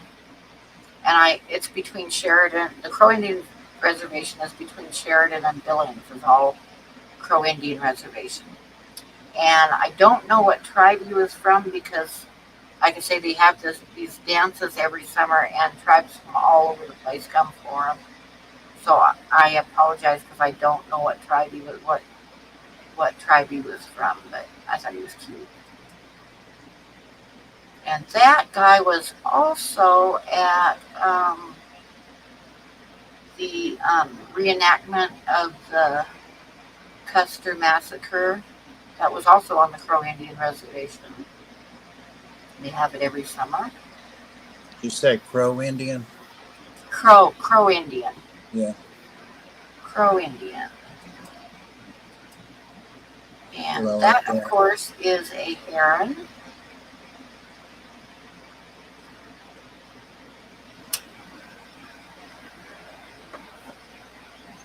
Blue heron. That is my cousin's cat that he had me paint for him. I think his name was Harry. That was a commission for one of my cousins. There's a better picture of it. And that is a painting that I did for Ty of his discus. There's a better picture of the little Indian boy. And that is a trumpeter swan. That painting, there's a little bit of a story with that painting. There was a storm that rolled through Livingston and Bozeman, and when it got past us and hit Big Timber, which is next in line going towards Billings, going east from Livingston, Montana, it had turned into like what do they call those great big clouds that tornadoes come out of? Anyway, it turned really bad. Cumulus? Yeah, something like that. They're like a great big circle cloud. Oh, no, it's not cumulus. I can't remember what they call them now. No. But anyway, when the storm rolled through, I thought the clouds and stuff were beautiful. And I was doing this painting, and the sky was the whole thing. And I had no idea what to do in the foreground.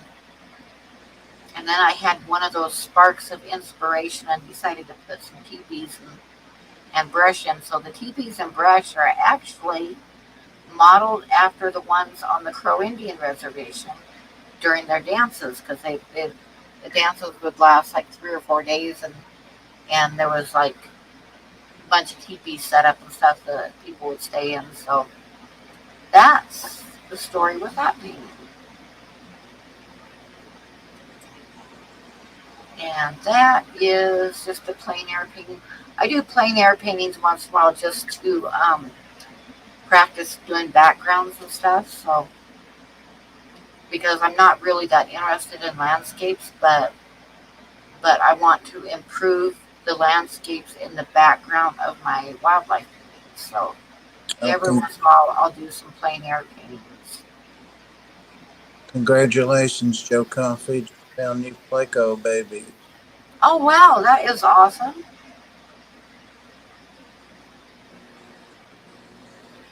And this is just some of the livestock from the rodeo grounds when they were doing a rodeo in the Dalles when I lived in the Dalles, Oregon. And I did this painting and took it to the show in Ellensburg and had it in my room. And another artist bought it. And it was still wet. It wasn't even dry yet. And another artist came in my room and bought the painting.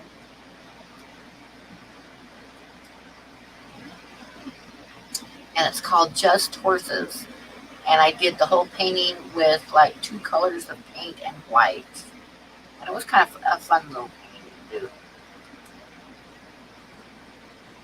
That one is a commission of a coyote and some magpies that I did for the gentleman that lives up in Gillette, Wyoming. And that's on his ranch. And there was a deer that got hung up on his barbed wire fence, a buck that got hung up on his barbed wire fence.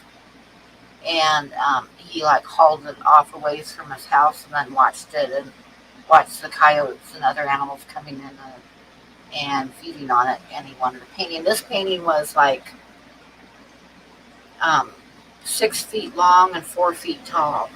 It was big. That is a big painting.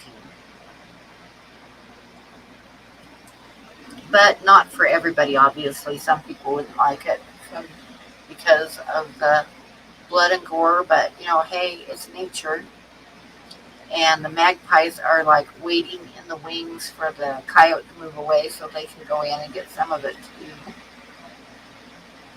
And the name of the painting was Keepers of the Sage, which is in reference to like the cycle of life. And that is a plein air painting that I stopped and did on the way up to Red Lodge, from Billings to Red Lodge.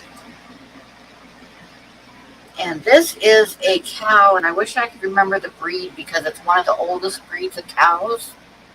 And it was in the Shaker Village in Massachusetts. I stopped to visit a Shaker Village, and they had like gardening and the round barn, and then they had a couple of the old breeds of cows out in the field and stuff like that to show how the Shakers used to live up there.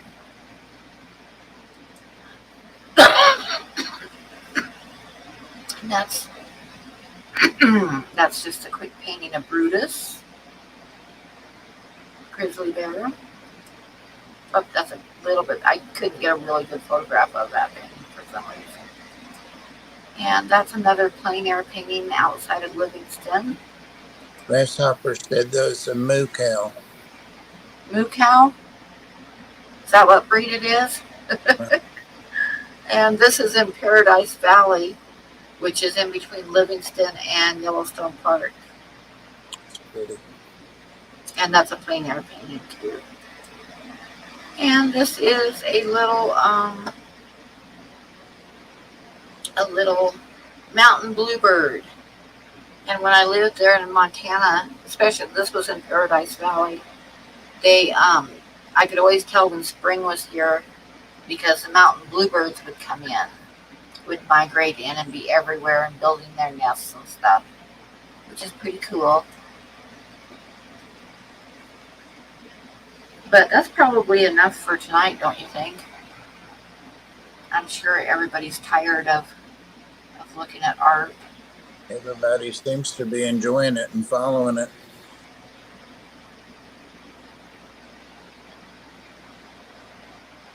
Are you guys bored? Oh, it's almost time to end the stream, so I'll do 1 or 2 more and then we'll call it good.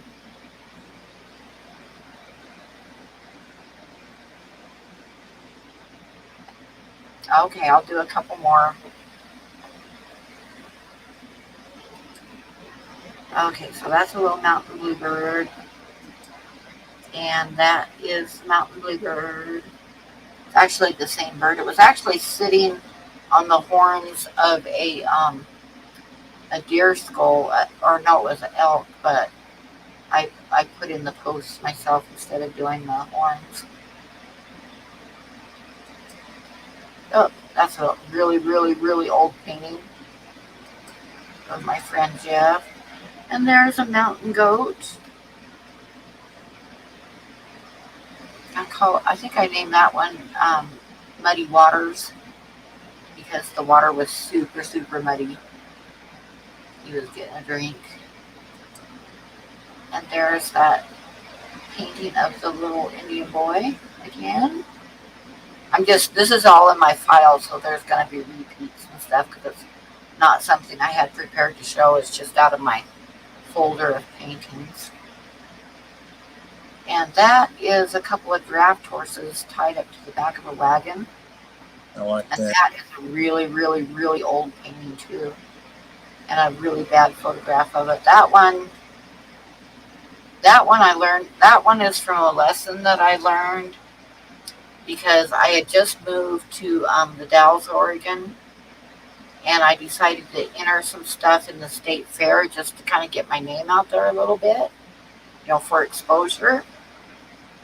And so I entered something in every category, like I entered an oil painting, and I entered a drawing, and watercolor, and a colored pencil. I entered just about every category that I could at the state fair. And Bob, I was so embarrassed. What?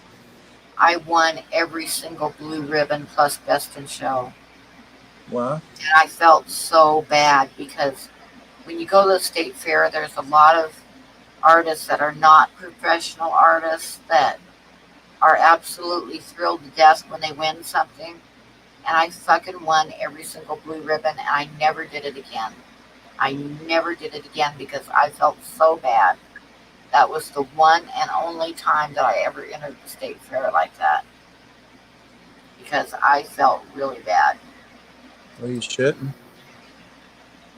And this is a really old painting too. You can have some of these like this one here and the horses that I just showed you were actually like taken with a cheap little old camera and developed, and then the print, I scanned the print on with my printer onto the computer and from an old photo album. So yeah, the photographs are really crappy, but it is what it is. That's a really old painting that I did.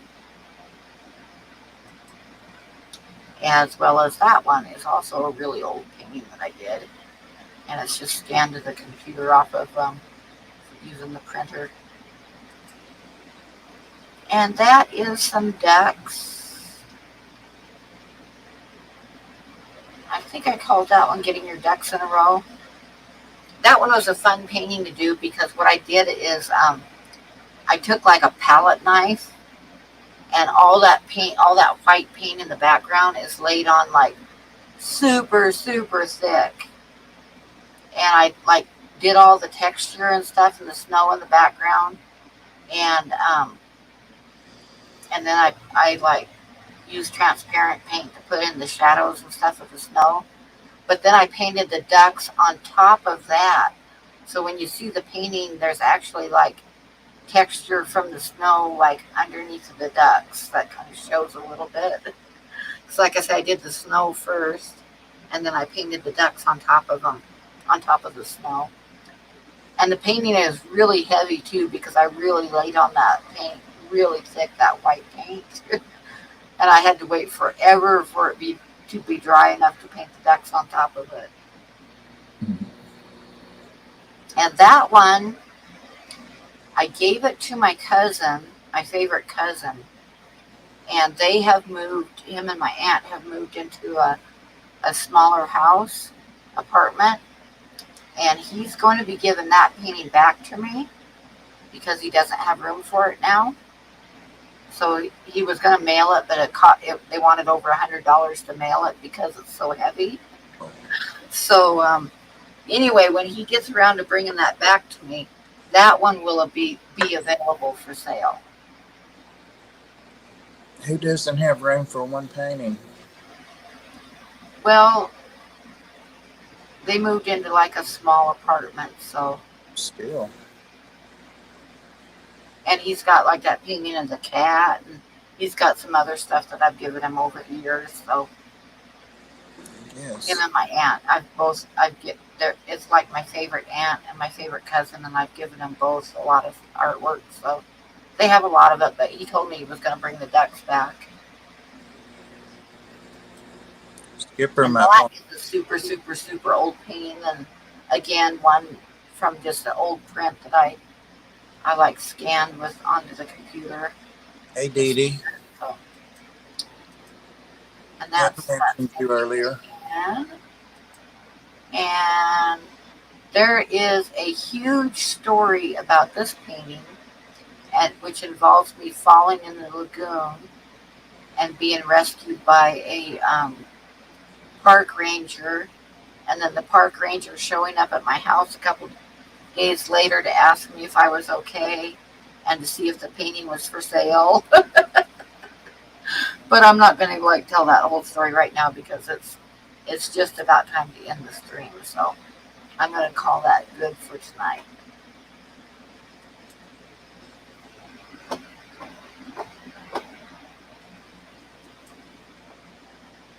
So that was that. Hi, Dee Dee.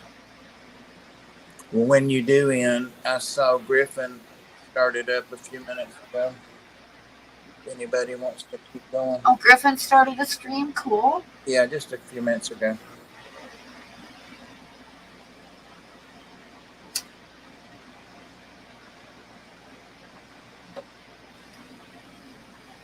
Yes, thank you for the stories.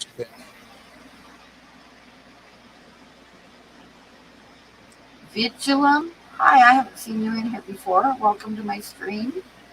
Well, they know you because they've been talking about your art and how they always like it. Must be a different name.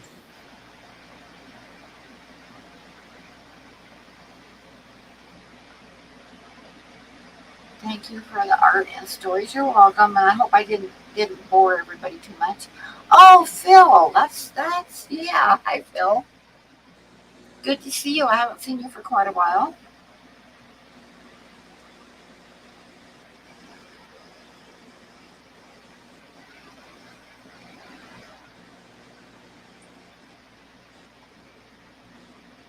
The story behind the art is much different than the story of punchy paints. Not really. If you like, I could show you art and basically tell you my whole life story through my art.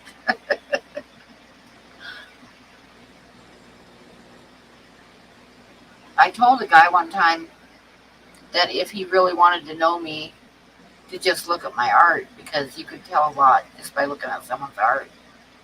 It speaks more than a person can say about their personality and stuff. So yeah, it is time to end the stream. And thank you everybody for putting up with me babbling away. And I will be doing a Saturday night stream. I'm not sure if Ed will be able to make it. A lot of people are going to be at the Triple Crown, but I need to sell a couple things because it's time to pay my rent again. So I'm going to be doing a Saturday night stream for that. So I will see you guys later, and thank you for coming in. And Thanks, good night, Pam. everybody. Good night. Thanks, Pam. And thank you so much for coming in, everybody. Bob, don't cuss yet. I'm looking for the right button. You better hurry up.